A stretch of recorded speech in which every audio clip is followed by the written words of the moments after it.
बंधुगण आज आम आरंभ करवा डे 1 रु पूरा 100 मैथ सटिक को लेकिन आज सटिक हूँ रेशियो एंड प्रपोर्शन को नहीं। साधारणतः आम जेकोसी कॉम्पिटिटिव एग्जाम दौचे से क्वेश्चन आते 3a:4b:5c a:b:c कौन हम मन कर ए रैल्यू बाहर कर प्रथम ए को आम भूली जबार ये दुटा को मल्टीप्लाई 4 5 जा 20 जब बी रैल्यू बाहर कर बी को भूली जाए ए आउ सी को मल्टीप्लाई 3 5 जा 50 सी रैल्यू बाहर कर ए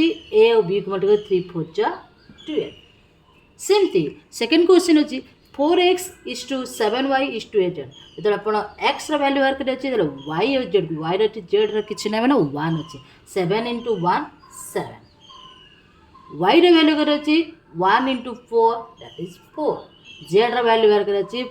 7 4 जा 28 आपन को कमेंट सेक्शन में क्वेश्चन नंबर 3 आंसर दबार अच्छे एवं केमती लगे निहाती कमेंट सेक्शन जनातु। Thank you have a nice day.